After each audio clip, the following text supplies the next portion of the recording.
Chapter 1054. Even though some of the merchants who were 2 to 3 miles away from the canyon corridor could hear the sounds of fighting, it wasn't until several merchant groups had grouped together and gathered 30 armed guards that they dared to approach and see what was going on. A small merchant group had met with misfortune. The merchant group only had 4 large caravans pulled by horses.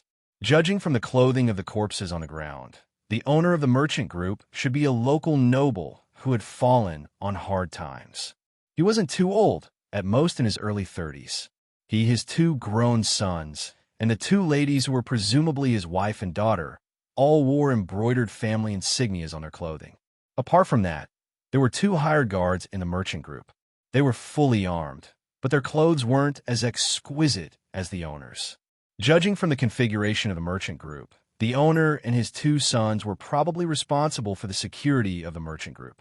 There were a total of 5 sword-bearers in the merchant group. In addition to the 2 crossbows found on top of the caravan, they should also be armed with crossbows for self-defense. There were empty packaging bags scattered around the caravans. There were bits and pieces of smoked meat scattered inside. It seemed that they had just purchased a few caravans of smoked meat from Thundertooth Town and were preparing to transport it back to Gnome City to be sold. However, the bandits who had cut off the path and killed them had taken all of the goods. Even their swords were left in their scabbards, and only 2 crossbow bolts were found. Strangely, however, the bandits didn't set fire to the caravans to destroy all the evidence after the murder. Furthermore, they had clearly taken all the goods in the caravans and all the weapons in the merchant group, but they had left a box at the bonfire pit in the middle of the camp. The people in charge of the merchant groups who had traveled extensively were all shrewd people. They could tell at a glance that this didn't make any sense. At length, after consulting with each other, it was decided that they should all open the chest and see what was in it, the implication being that if there was any trouble, they should all settle it together. And if there was any good, and they had found it together, they should all divide it equally. There was a medium-sized caravan. The boss owned 2 sand rhinoceroses and more than 30 caravans. He mainly engaged in the business of selling good farming tools and water extraction equipment. Among these caravans, his family business was considered the leader. In addition to the usual guards, he also hired a gray-robed mage to assist in the maintenance of the water extraction equipment. The mage was responsible for opening the box. After all, the box was a little strange, and the things inside were very likely to be a trap left behind by the bandits. The gray-robed mage took out an obsidian magic ball, absorbed some of its magic power, and cast Mage Hand. This spell could create an invisible hand out of thin air to help the caster grab or move something that wasn't too heavy. Although it might not be enough to lift a box full of goods with Hand of Magic, it was not difficult to lift the lid of a crate. Asterisk clack. Asterisk, the box was opened by the Mage Hand. After waiting for a while to make sure that there were no fatal crossbow bolts or scorching fireballs, the group of people slowly moved closer. However, when they saw the empty box, everyone had a puzzled expression on their faces. What is this? A sharp-eyed guard saw something in the corner of the box. Out of caution, he pulled out the long sword at his waist and used the tip of his sword to pick it out. Only then did everyone see clearly that it was a soft, white ribbon about the width of a finger. Other than the gray-robed mage, no one recognized what it was, but the gray-robed mage didn't explain it to the group. He only suggested that they take the corpses of the merchant's family and the 2 guards to Gnome City in a caravan without a horse to pull the carriage. Hundreds of pairs of yellowed, bloodshot eyes were staring at a burly mountain giant as he passed through the camp. A short goblin followed closely beside the giant, carrying a bag that was about the same height as the giant. The goblin didn't like to come here because this was the orcs' fortress. Although the goblin's bandit group and the orc tribe were neighbors, their relationship wasn't harmonious at all. The leader of the orc tribe was called Gale, but he preferred his subordinates and others to call him Con Gale. Although he had given himself the title, it didn't count. In the past few years, Wugulu had interacted with Gale a few times. The Orcon had many spies in the mountains. In fact, if not for the fact that the goblins in Wugulu's group were always accidentally killed by him, with the goblins' reproductive ability, they would have long outnumbered the orc tribe. Although the price was high, They were good partners in hunting caravans and small nomadic tribes. A few large orcs deliberately blocked the path of the mountain giant, shoving him roughly in an attempt to provoke him. Although he wanted to beat up these stinking orcs, Wugulu wisely chose to ignore them. As for the goblin, seeing so many unfriendly orcs, he was already trembling with fear. Even if he was bullied, he didn't dare to say anything. In fact, every time Wugulu came here, the orcs would play such tricks, deliberately bumping into him, inadvertently spitting saliva on his legs, or doing anything to provoke a fight. This didn't mean that these idiots were brave, but it was well known that when the orcs outnumbered their opponents by 100 times, their bad nature of bullying others would be exposed. As usual, a group of idiots walked behind Wugulu with their heads held high. When he and his goblin walked the last 50 yards, climbed the gravel ramp, and arrived at the entrance of Gale's cave, they followed even more closely. At this time, 2 large orcs waved long spears and jumped out from behind the stones of the entrance to intercept the intruders. "What are you doing here?" one of them asked in the orc language. The other stretched out his hand, as if asking for a reward. "Not paying this time," Wugulu replied, skillfully imitating their tone. With a mocking expression, he said, "This time, Gale will pay." The 2 orcs looked at each other with suspicious expressions. Then they roared and attacked Wugulu and the goblin he brought with him. At this time, an even larger orc hurriedly came out of the cave and interrupted their actions. Gale roared and rushed out, shaking off his guards. He strode towards Wugulu, as if he wasn't worried that the mountain giant, who was more than 5 feet taller than him, would kill him with a slap. This was because the half-orc Gelly was far more cunning than his reckless appearance. He was wearing a full body plate armor that was said to have been bought at a high price from a shop in Gnome City that specialized in repairing the mad armor. Of course, it was impossible for him to buy, nor could he afford, even a genuine mad armor. No shop dared to take the risk of being pursued by the scale of perpetual order and sell that kind of strategically controlled power armor to anyone who didn't have the permission to buy it. In fact, Gale had only bought some pieces of armor that were removed from the damaged, mad armor from the pile of scrap that was sent to the steel mill to be melted down. There was no repair value at all, and that almost emptied Gale's entire fortune. This guy was a little clever. He used the broken pieces of armor to piece together a set of armor that was similar to the mad armor. It was because of this that the black metal pieces on the outside of the armor were not flat, nor were there any decorations. However, the material of the armor itself was actually quite good, and the streamlined design and layered connections also reduced the power of the attack. 2 curved long nails protruded from the armor's arms. Every joint on the armor was protected by a sharp, triangular thorn. Therefore, the armor itself could be used as a weapon. Moreover, if he hit it with his bare hands, the only one who would be at a disadvantage would be the enemy, who didn't have much eyesight. However, even so, Geller still liked to carry his greatsword on his back the most. It was a gorgeous, enchanted weapon that could emit flames according to his will. It was also the biggest contributor to him being able to save enough money to buy the patchwork-pirated fanatic armor on his body. Although Gale had always claimed that it was his ancestral treasure, many orcs guessed that it actually came from an unlucky person who was killed by Gale. "Gale!" Gale snorted disdainfully with an expression that said, "Is there something wrong with your brain?" Ugula looked down at Gale and then stretched out his arm. All the orcs, including the arrogant Gale, involuntarily took a few steps back. But they immediately realized that although the hill giant was huge and stood tall, he was only one person. The orcs selectively ignored the goblin, which was actually not a prejudice. He picked up his little follower and, ignoring the latter's whimpering objections, directly threw the goblin and the bag he was carrying at the con of the half-orc race. Gale narrowed his eyes and quickly pulled out the enchanted sword on his back. He held the hilt with both hands and stabbed it forward. The goblin was impaled on the blade of the sword, as if he was impaling a meatball. Then, the long sword ignited with a raging fire. The goblin was very unfortunate. After his death, he would inevitably be burned to ashes. At the same time, he was lucky because the pain of his throat being pierced by a sword was far less than that of being burned to death. The bag on the goblin's back fell to the ground with a thud. As the rope binding the bag's mouth was broken by the fire, the moment it touched the ground, the contents were revealed. They were soft, finger-thick things that were similar to soft candy. Gale looked at them and rubbed the long sword on a half-orc beside him. The half-orc grimaced in pain because of the heat, and then put the sword back into the sheath. "How can I accept so many gifts?" Saying this, Geller bent down and reached for the bag on the ground. How could I accept so many gifts? However, what he touched was one of Ugulu's pillar-like legs. "We'll talk about the deal later." The hill giant grinned. At the same time, a playful expression appeared on his face. "Can you let me have a taste of the sweetness first?" "Huh?" Gale was stunned. At this moment, Wugulu stretched out his hand and grabbed the orc guard who had just asked him for money.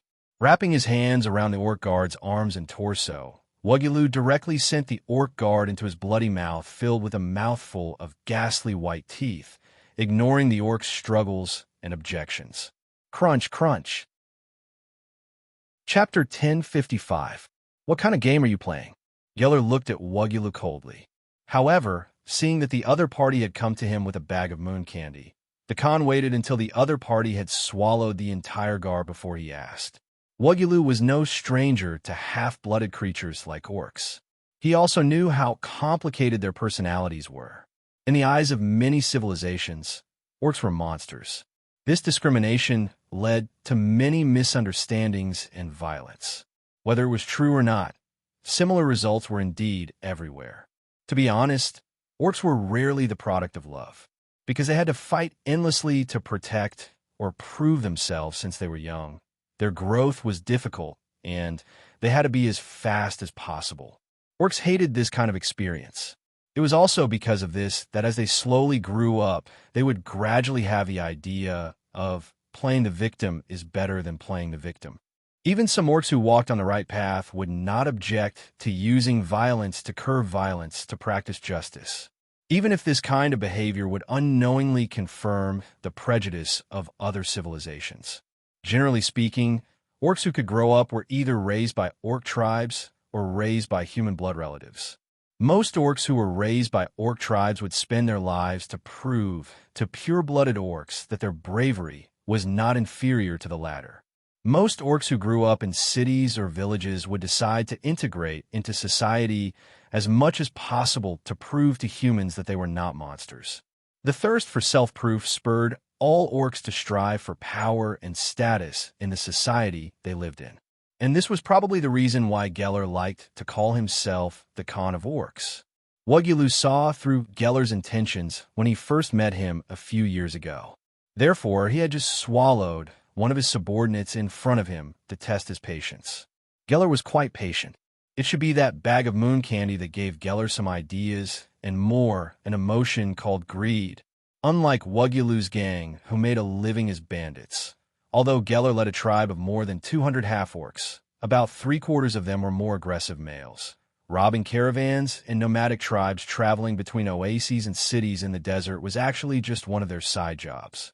Their main business was information trading, stealing commodities, and selling all kinds of stolen goods. In other words, Geller had his own informants and his own customer group. It was precisely because of these two that his tribe could afford to raise more than 200 orcs. Every once in a while, some people would secretly come to Geller's tribe and pay the orcs to buy some goods they needed. Most of those goods were stolen goods stolen by orcs from nearby towns. Those who came to buy stolen goods were mostly guests from further places. They would transport these cheap stolen goods to their territory and then resell them. The reason why they didn't choose to sell goods in nearby towns, or rather, why Geller would carefully select some guests who didn't have connections in nearby towns, was to reduce the possibility of the stolen goods being recognized by the owners. Secondly, some of the stolen goods were hot goods. In the area where the scale of perpetual order had the strongest control over the market, selling some things that were defined as prohibited goods was a bit too much. Geller didn't want to be chased and intercepted by the powerful Chamber of Commerce, which was simply a dead end. And skuma, red water skuma, and the moon candy purified by the first two were at the top of the prohibited goods list. Of course, in the eyes of some people, there were also some hot goods. If the bag of moon candy thrown by Wugula's feet was sold to some guest from afar, the Khan of the Orcs could earn 7 or 8 gold drow daggers. It was not a silver cart or a copper debenture, but a gold drow spear forged by the scales of Eternity Merchant Guild. It was brand new and had clear markings on it.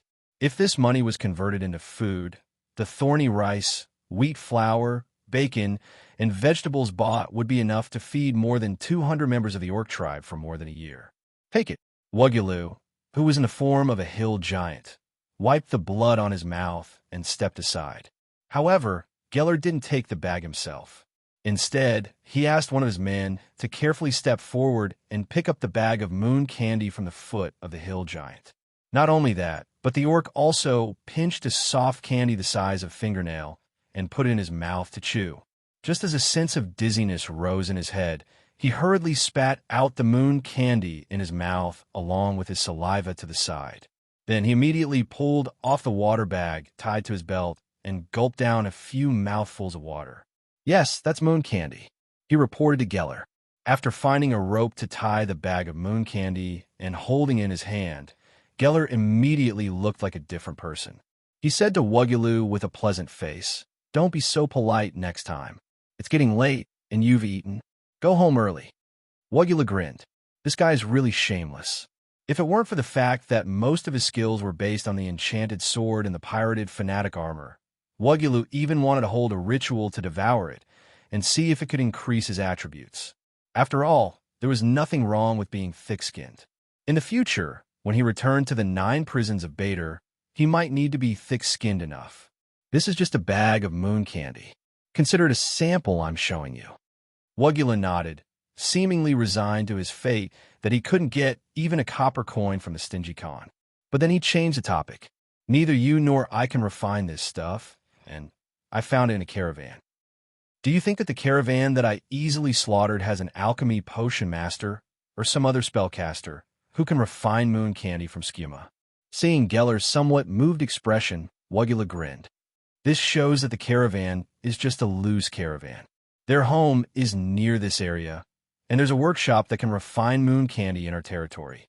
For that kind of thing, no matter if it's stolen or robbed, the people who produce it won't dare to spread it. Otherwise, their fate will be even more miserable than us thieves, incomparably miserable. The small eyes on the beastman Khan Gelly's big face were rolling around. Obviously, he was thinking about something. Chapter 1056. This simple wooden building didn't seem too conspicuous in the south of Thundertooth Town. There were a few windows in the building, but they were either boarded up or barred, and there was no flat roof or balcony. Other than that, there were no words indicating the purpose of this building. There wasn't even a number on the door. Very few people in the city knew what this building was for. However, as soon as one walked through the iron door, the scene inside was dramatically different. Outside, one could only see old, sun-faded wood. Inside, there were brightly colored walls, thick carpets, and gilded marble statues as decorations. Although this was only an alchemist's guild, its luxurious decorations were comparable to a ruler's palace. It was 3 stories above the street level, and 2 more were hidden beneath the ground. The highest floor was also the most luxurious.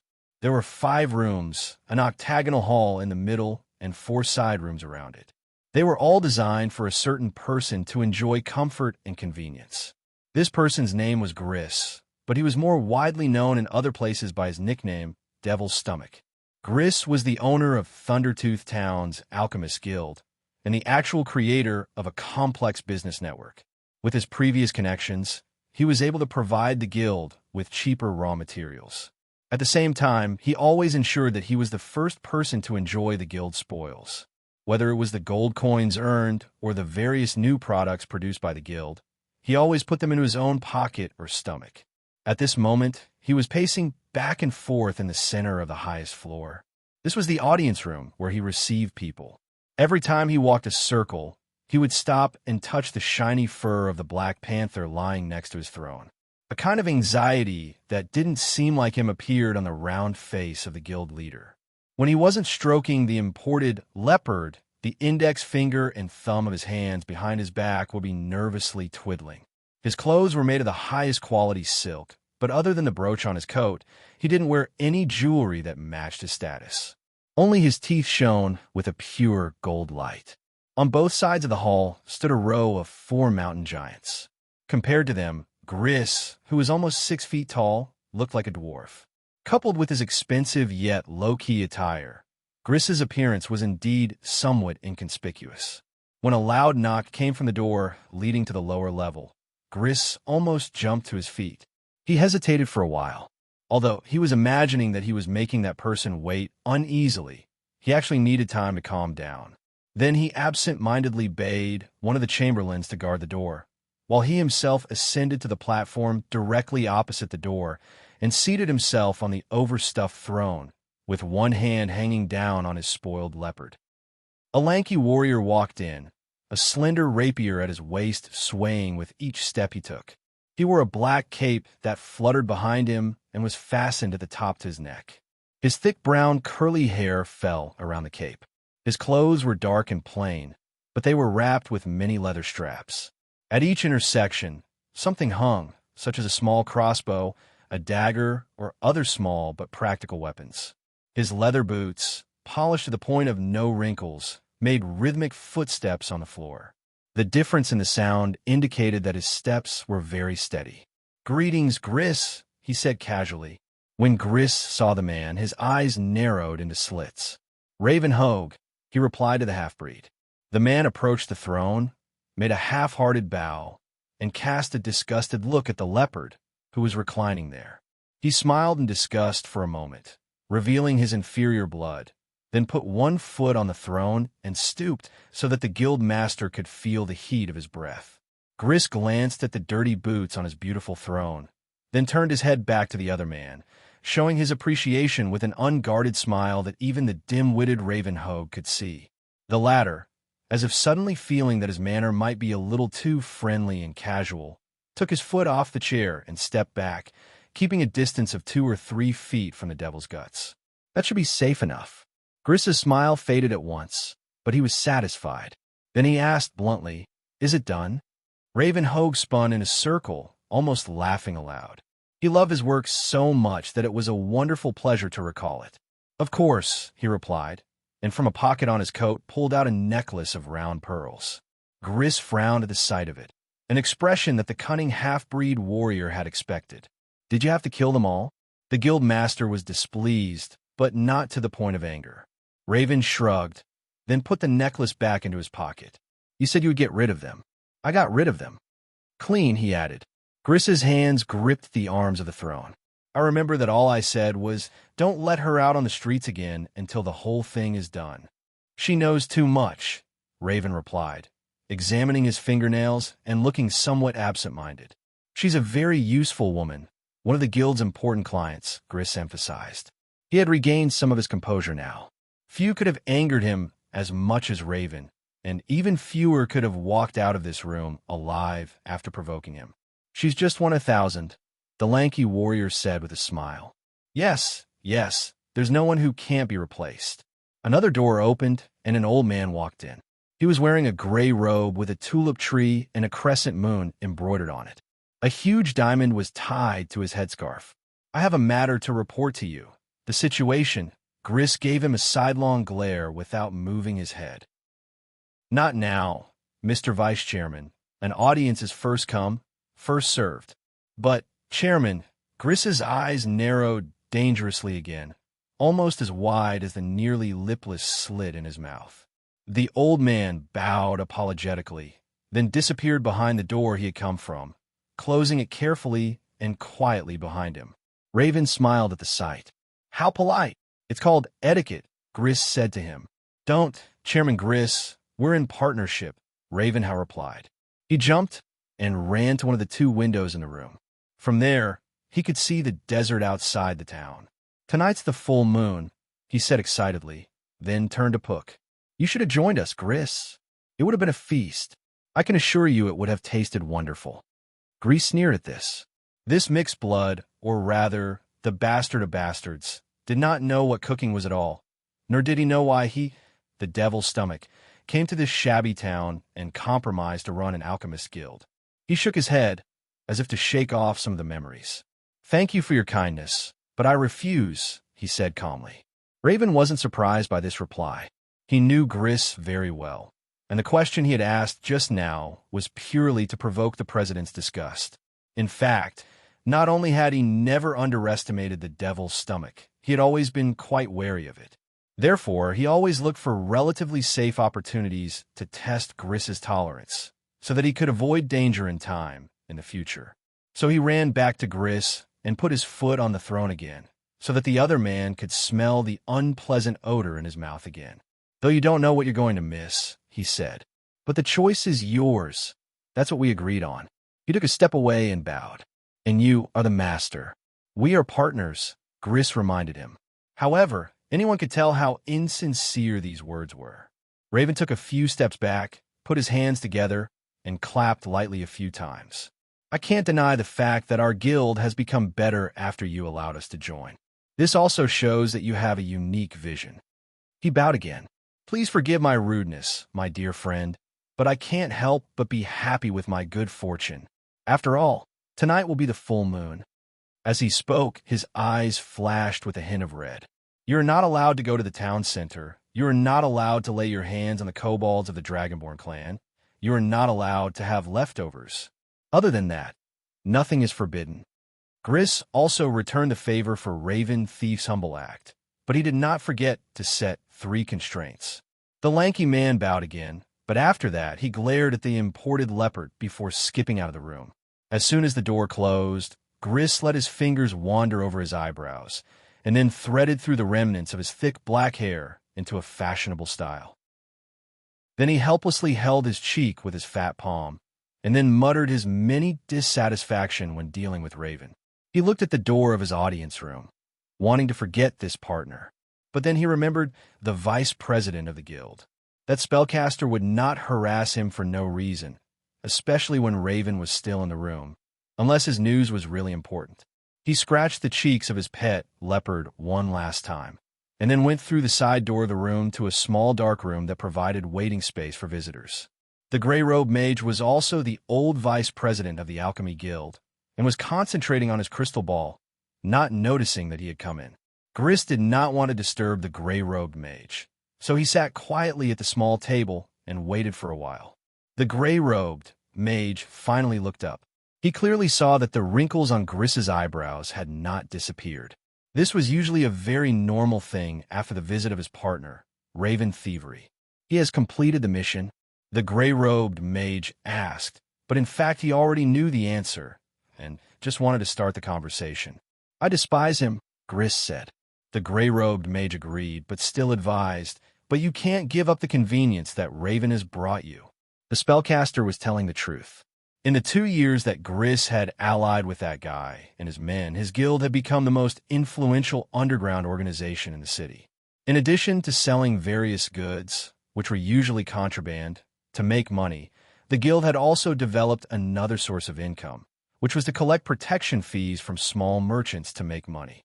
Many of the people in charge of the caravans who came here already knew that when they met the people sent by the Alchemy Guild to collect money, it was best not to send them away. And those who did not know would quickly learn a lesson in blood.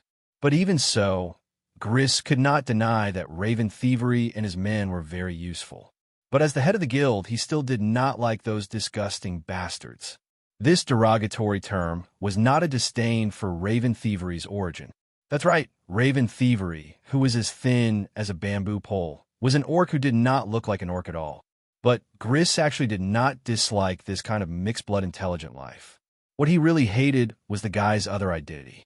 Perhaps it was because of his naturally thin body, so in order to live a better life, Raven Thievery made an important decision a long time ago.